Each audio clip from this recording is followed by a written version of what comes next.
Hello guys, welcome back. My name is Nathan and today we need to talk about Kaapo Kakko. Now, Kaapo Kakko's rookie season in the NHL hasn't exactly gone to plan thus far. After I predicted him to win the Calder trophy this year, he's been anything but the top rookie in the class. But why do we need to talk about Kaapo Kakko right now? What are my full thoughts on him, and what's next with him and the New York Rangers? Watch till the end for all my thoughts, and of course, subscribe if you're new. Now, a couple months back, I think it was like late October or early November, I made a video explaining why I thought the New York Rangers had failed Kaapo Kakko up to that point. Up to that point, he wasn't given much of an opportunity with guys like Mika Zibanejad or Artemi Panarin, and he wasn't given that main power play time that I thought he really could use to succeed. But up to that point, when it was really early in the season, he wasn't getting the opportunity, but he wasn't playing all that great, and I thought, hey, if he gets the opportunity, maybe he'll start to get a lot more consistent and a lot better. Now, fast forward a couple of months, and my opinions have changed quite a bit, and so has Kakko's play. He hasn't been playing great, but he's gotten a lot more opportunity in bigger bites throughout this season. But right now, it's still not performing, it's still not going good for everyone involved. Now, if you guys don't know or are new to this channel, I'm the biggest Kaapo Kakko fanboy out there. I'll be the #1 out there for sure. But when I was covering the 2019 draft throughout the year on this channel as well, throughout the year, I was really starting to love Kaapo Kakko. By the end of it, he was my favorite prospect in the draft, and by the end of it, he was the best prospect in the draft, in my opinion. My opinion changed through Jack Hughes to Kaapo Kakko about midway through the year, especially towards the Liga playoffs. But as a person who likes the Rangers a lot because Kaapo Kakko was there now, that was really something that I didn't really plan for. And for Kaapo Kakko, I didn't see it happening that way. I didn't see him becoming my #1, but as I watched him more and more and really began to love him, I really saw that he was the best prospect in the draft at that point. Right now, it still is up in the air, obviously, but so far this season, Kaapo Kakko, a lot of the things that I had him over Jack Hughes for haven't exactly come into fruition this season. Yes, we're only halfway through and we have a lot of games to play, even for the New York Rangers, but so far that NHL readiness that I saw, that compete level that I saw, the quickness that I saw in Kaapo Kakko in his draft year with the Rangers hasn't exactly been there. Now, Kaapo Kakko in his rookie season thus far has played 40 games with the Rangers, getting 7 goals, 9 assists for 16 points. And as an 18-year-old, those stats are still pretty solid, but again, the expectations that I had for him were massive. I saw him winning the Calder trophy, getting upwards of 60 to 70 points this year, and being a main part of that Rangers team. I didn't expect him to be the best player on that team, obviously, behind Zibanejad, Artemi Panarin, obviously, but I saw Kaapo Kakko getting top 6 time, being consistent, and looking NHL ready, which throughout the year, even when Kaapo Kakko was getting points, he still didn't seem that comfortable and still didn't seem all too dominant like I thought he would be. And quite frankly, Kaapo Kakko thus far has looked like an 18-year-old playing in the NHL. He hasn't been all too comfortable, he hasn't looked all too quick, and he looks tired throughout most of his play in the NHL. And that's something that's been brought up a couple of times that I've noticed in the past couple of weeks that I never really thought about. I mean, when it comes to Kaapo Kakko, he was playing against men throughout the whole season last year. When it comes to the World Juniors, the Liga playoffs, the World Championships, he almost played in everything he could. He played in almost every tournament and every game he could in Liga and in the World Juniors. And as I started to see for the last couple of months how some of the tired play has been there with Kakko,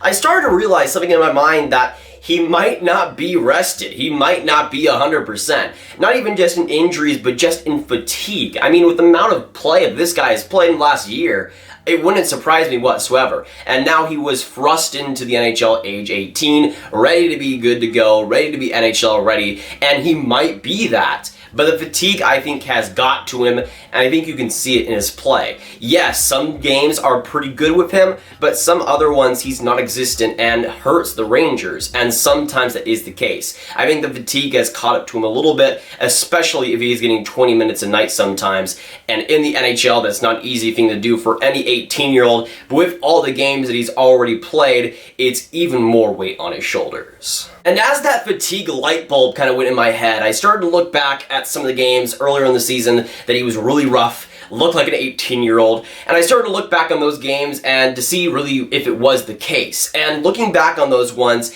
again, I was really confused going in to how this guy could dominate in the Liga, dominate in the World Championships, dominate in the World Juniors, to go through a guy who looks invisible with the New York Rangers. But if it is fatigue, if it is the rest, it was apparent in those games that he was not fast enough, not good enough, and kind of looked tired. And if it is that fatigue, then that explains quite a bit.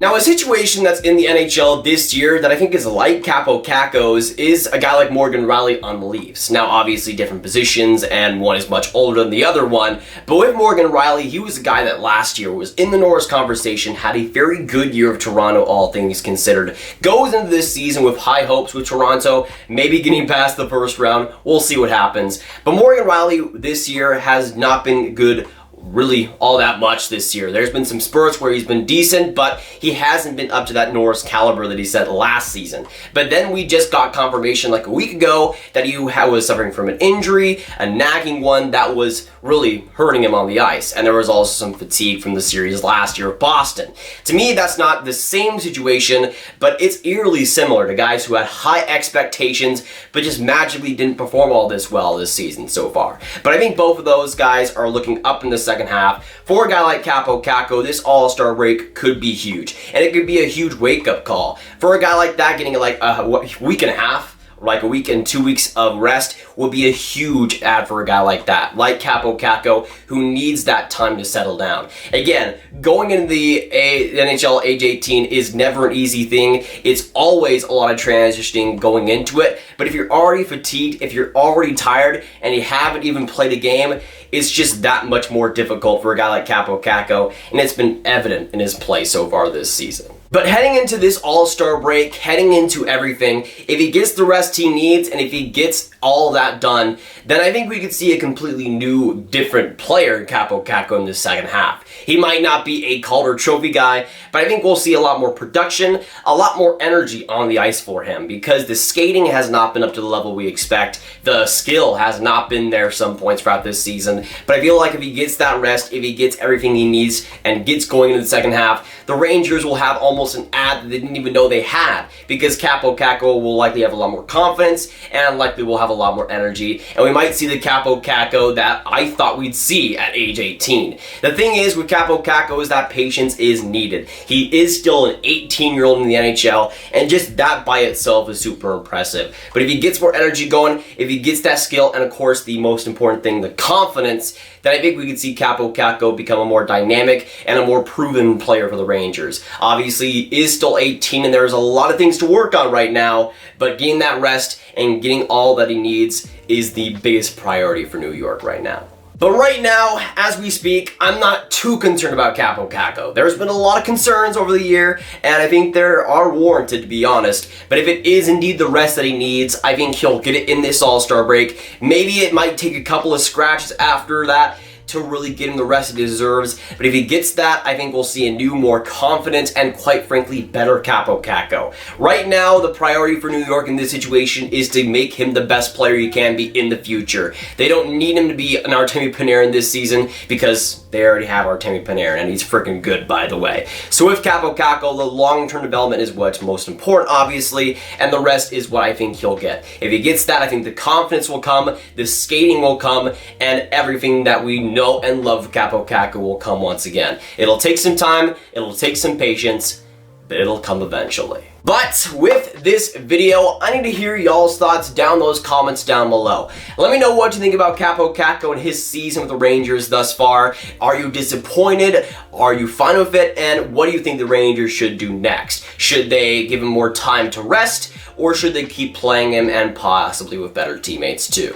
But if y'all want some more Grav videos just like this one, y'all should click on this card right here to watch my video on Alexis Lafreniere and which NHL teams need him the most. But that'll be it for today, guys. If you guys enjoyed this video, make sure you hit that like button, hit that subscribe button, and hit that notification bell if you haven't already. Comment down below again your thoughts on Kaapo Kakko and his season so far with the Rangers. Share this video with your friends. Get the Kaapo Kakko goodness out there, boys. My name is Nathan, and I'll see you on the next video or stream.